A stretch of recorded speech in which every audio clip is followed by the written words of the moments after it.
नमस्कार मित्रांनो, मी शुभम कृष्णा गावंडे, सामान्य अभियोग्यताधारक यवतमाळ। आज मी राऊत सरांच्या स्टुडिओमधून आपल्याला सांगणार आहे की भरती 1 ते 12 झाली पाहिजे आणि त्याच्यासाठी आपण काय केलं पाहिजे प्राधान्याने आणि आपण काय करत आहोत, काय करण्याची गरज आहे याच्याकडे आपल्याला विशेष लक्ष देणं गरजेचं आहे। विद्यार्थी मित्रांनो, शिक्षक भरती 2023 1 ते 12 चीच झाली पाहिजे। कोणती झाली पाहिजे? 1 ते 12 चीच झाली पाहिजे।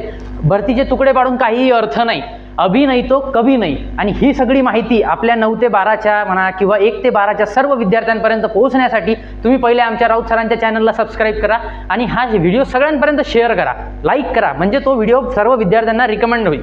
तर मित्रांनो, आता आपल्याला बघायचं आहे की आता या भरतीची जी नोटिफिकेशन आलं होतं, आपल्याला जेव्हा परीक्षा जी झाली टेटची याचं एक नोटिफिकेशन आलं होतं, तर त्या नोटिफिकेशनमध्ये बघा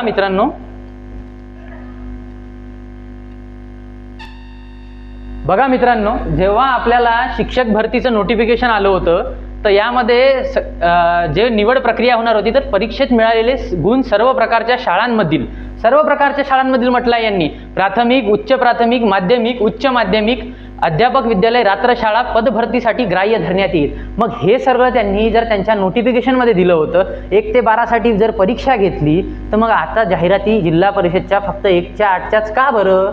तर आमचं तेच म्हणणं आहे की तुम्ही 1 ते 8च्या जाहिराती न देता 1 ते 12च्या जाहिराती द्याव्या। तुम्ही दिला नाही याच्यात, तुम्ही आमच्याकडून परीक्षा फी घेतली, आम्ही परीक्षा दिली, आमचा निकाल लागला, त्याच्यानंतरही तुम्ही जर फक्त 1 ते 8ची भरती करणार असेल तर आम्ही 1 ते 8ची भरती झाल्यानंतर 9 ते 12च्या विद्यार्थ्यांनी काय करायचं, हा सगळ्यात मोठा प्रश्न आहे मित्रांनो। एक मिनिट बघा, आता आज मित्रांनो आमची यवतमाळची टीम सचिन राऊत सर यांच्या मार्गदर्शनाखाली आम्ही आज यवतमाळ जिल्हा परिषदला गेलो होतो। तिथे नेमकं अनावधानाने म्हणा किंवा योगायोगाने भावनाताई गवळी ज्या खासदार आहेत यवतमाळ वाशिम लोकसभा मतदारसंघाच्या, त्या आल्या होत्या। त्याचबरोबर अशोक उईके साहेब जे आमदार आहेत राळेगाव विधानसभा मतदारसंघाचे, ते सुद्धा होते।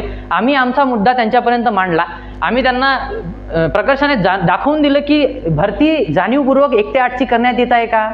झेडपीच्या जागा रिक्त आहेत, विविध झेडपीमधून आम्हाला माहिती मिळत आहे की झेडपीच्या जिल्हा परिषदच्या 9 ते 12च्या जागा रिक्त आहेत, परंतु आम्हाला आयुक्त साहेबांचे आदेशच नाहीत, म्हणून आम्ही 9 ते 12च्या जाहिराती देणार नाही, असं साफ आम्हाला जिल्हा परिषदमधून सांगण्यात येत आहे। प्रत्येक जिल्हा परिषदला हाच प्रॉब्लेम आहे। बुलढाण्याचे आपले विद्यार्थी जिल्हा परिषदला जाऊन आले, त्यांनी सुद्धा हेच सांगितलं की आम्हाला वरून आदेशच नाही आहेत 9 ते 12ची भरती करण्याचे, तर आम्ही भरती जाहिराती द्यायच्याच कशा काय? मला हे कळत नाही आहे, महानगरपालिका असो किंवा खाजगी संस्था असो, यांना सगळ्यांना आदेश आहे 9 ते 12च्या जाहिराती टाकण्याच्या। आजच पिंपरी चिंचवडची जाहिरात आली 9वी 10वीची, त्याच्यानंतर खाजगी संस्थांच्या वेगवेगळ्या जाहिराती 9वी 10वी 11वी 12वीच्या येत आहे। मग जिल्हा परिषदलाच का आदेश नाही? मग याच्यासाठी आपल्या 9 ते 12च्या विद्यार्थ्यांनी एकत्र येणं गरजेचं आहे। त्याच्यासाठी ही 1 ते 12ची भरतीच झाली पाहिजे, तुकड्या तुकड्यात भरती नको आहे आम्हाला।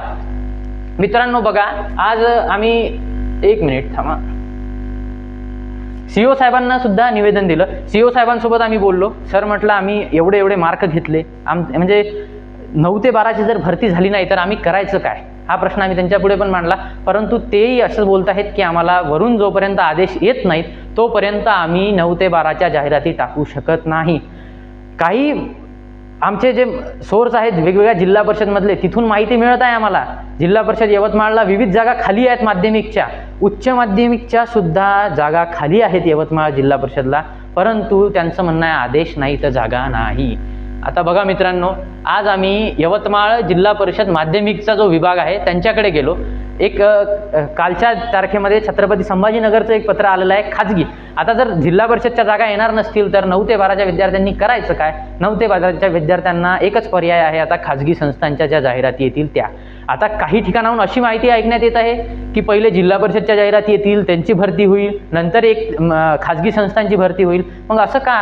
जिल्हा परिषदची जे भरती होईल, जे शिक्षक लागतील त्यांनी आणि आम्ही सोबतच परीक्षा दिली, मग आमच्यावर हा अन्याय का? खाजगी आणि झेडपीच्या दोन्ही सोबतच यायला पाहिजे जाहिराती, का बरं वेगवेगळ्या जाहिराती येत आहे? आणि याच्यापेक्षा महत्त्वाचं म्हणजे मित्रांनो, जर 9 ते 12ची भरती जर झाली नाही तर लिहून घ्या तुम्ही, 1 ते 5 किंवा 6 ते 8चा, 1 ते 5 नाही म्हणता येणार, पण 6 ते 8चा कट ऑफ नक्की हाय जाईल. कारण जे विद्यार्थी 9 ते 12ला पात्र आहेत त्यांच्यामध्ये CTET सेकंड पेपर पास झालेले भरपूर विद्यार्थी आहेत. जास्त मार्कावाले सुद्धा 150+ वाले जे विद्यार्थी आहेत ना, त्याच्यात सुद्धा CTET पास झालेले भरपूर विद्यार्थी आहेत.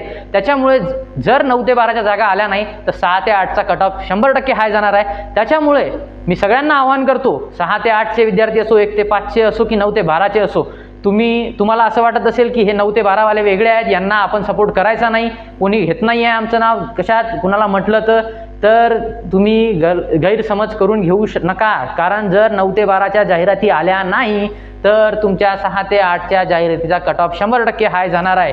म्हणून म्हणतो मित्रांनो, जरी आता नाही जिल्हा परिषद, तसेही आपल्या माध्यमिक आणि उच्च माध्यमिकच्या जिल्हा परिषदच्या शाळा खूप कमी आहेत. विदर्भात शाळा जास्त आहेत, भंडारा गोंदिया साईडला शाळा जास्त आहेत, बुलढाण्याला माध्यमिकच्या भरपूर 40-50 जागा रिक्त आहेत अशी माहिती भेटत आहे, परंतु आदेश नसल्यामुळे काहीच होत नाही. तर आपल्याकडे जो पर्याय आहे खाजगी संस्थांचा, तर बघा मित्रांनो, आजच यवतमाळ माध्यमिकच्या EO मॅडमनी आजच एक पत्र काढलेलं आहे. जे संस्था आहेत खाजगी व्यवस्थापनाच्या अनुदानित माध्यमिक उच्च माध्यमिक शाळा जिल्हा यवतमाळ तसेच प्राचार्य मुख्याध्यापक खाजगी व्यवस्थापनाच्या अनुदानित माध्यमिक शाळा उच्च माध्यमिक शाळा यवतमाळ यांच्यासाठी पत्र टाकलेलं आहे. असं पत्र प्रत्येक जिल्हा परिषदला तुम्ही जाऊन बघा. तुमच्या जिल्हा परिषदच्या माध्यमिक विभाग जो आहे, प्राथमिक विभागात जाऊ नका. प्राथमिक विभागात जा तुम्हाला जायचं असल्यास, परंतु जे माध्यमिकचा विभाग आहे तिथे जा आणि त्यांना विचारा माहिती की सर तुम्ही खाजगी संस्थांना असे आदेश दिले आहेत का शिक्षण अधिकाऱ्यांच्या सहीनिशी. असंच एक पत्र आज वाशिम जिल्हा परिषदचं सुद्धा आलेलं आहे. मित्रांनो, आपण जोपर्यंत घरातून बाहेर निघणार नाही, जोपर्यंत आपण तिथं जिल्हा परिषदला जाऊन भेट देणार नाही, तोपर्यंत काही होणार नाही. तिथं व्हॉट्सअपच्या ग्रुपवर विचारतात विद्यार्थी, ते 9 ते 12च्या जागा येणार नाही का, भरती तसं काय. मी तेच करत होतो, परंतु राऊत सर, संदीप कांबळे सर, मगर सर, कडू मॅडम, रहमान पठाण सर आणि ह्या सगळ्यांचं एक लक्षात घेतलं की हे लोक कसे ग्राउंडवर जाऊन काम करतायत, मग आपण घरात बसून कसं चालेल. आज राऊत सर त्यांच्या वडिलांची तब्येत बरोबर नाही आहे, तरी ते त्यांचं सगळं काम सोडून आमच्यासोबत दिवसभर जिल्हा परिषदला होते. कांबळे सर तिथून आम्हाला मार्गदर्शन करत होते. आणि आमच्याजवळ असा विषय नाही आहे की या संघटनेचं निवेदन घ्या, त्या संघटनेचं निवेदन. आमची भूमिका ही सर्वसमावेशक आहे. जे सगळेच निवेदन आमच्याजवळ आले होते, सगळे वेगवेगळ्या जे टेलिग्रामला वेगवेगळ्या संघटनेचे निवेदन दिसत आहेत ते सगळे आम्ही प्रिंट काढले. सगळ्या संघटनेचे निवेदन आज आम्ही यवतमाळ जिल्हा परिषदला, यवतमाळ जिल्हा परिषद माध्यमिक विभागाला, तसेच भावनाताई गवळी यांना सुद्धा दिले आहे. म्हणून सगळे हेवे दावे बाजूला ठेवून मी म्हणतो की सगळ्यांनी 9 ते 12साठी प्रयत्न करणं गरजेचं आहे. 9 ते 12 म्हणजेच 1 ते 12साठी प्रयत्न करणं गरजेचं आहे. जर 1 ते 12ची सलग भरती जर सोबत झाली तर सगळ्यांचा कट ऑफ किती लागेल सांगता नाही येणार, परंतु सगळ्यांना पद्धतशीर लागेल, सगळ्यांचे विद्यार्थी पद्धतशीर लागतील, एवढंच मला सांगायचं आहे. मला 153 मार्क आहे मित्रांनो, पण जर जागाच येणार नसतील 9 ते 12च्या तर काय करायचं. म्हणूनच म्हणतो की आपापल्या जिल्हा परिषदच्या माध्यमिक विभागाला जा आणि तिथं त्यांना विचारा की हे असं तुम्ही पत्र दिलं का. नाहीच आता काही पर्याय तर संस्थेत तर लागू. आपण संस्थेत आपल्या जिल्ह्यात लागू. जर आपल्या जिल्ह्यातल्या जागा आल्या, आपल्याला प्रत्येकाला अपेक्षा आहे की आपापल्या जिल्ह्यात लागू. संस्थेच्या आपल्या जिल्ह्यात भरपूर जागा आहेत, आपल्याच म्हणून नाही प्रत्येक जिल्ह्यात आहे. मला अशी माहिती मिळाली की यवतमाळ जिल्ह्यामध्ये जवळपास 39 संस्थांनी नोंदणी केलेली आहे आणि आणखी याच्यात 15 तारखेपर्यंत वाढ होऊ शकते. आणि 39चा जर ॲव्हरेज जर काढला तर 3 ते 4 पदं प्रत्येक याचे संस्थेमध्ये खाली आहेत वेगवेगळ्या ठिकाणचे. तर तुम्ही त्याचा अंदाज घ्या आणि भरती खूप मोठी होऊ शकते जर आपण बाहेर निघालो तर.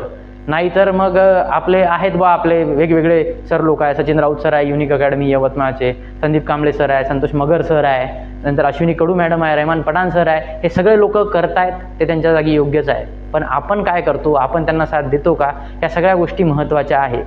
तर मित्रांनो, तुम्हाला एवढंच सांगतो की सगळ्यांनी प्रकर्षानं उद्या जिल्हा परिषदला जा. तुमच्या वाशिमचं पत्र आलं आहे, संभाजीनगरचं पत्र आलं आहे, यवतमाळचं पत्र आलं आहे, बुलढाण्याचे जा विद्यार्थी मित्रांनो. सगळ्या जिल्हा परिषद महाराष्ट्रात जेवढ्या जिल्हा परिषद आहेत तिथं प्रत्येकाने जायचं आणि खाजगीच्या तरी किमान तुम्ही जाहिराती दिल्या का.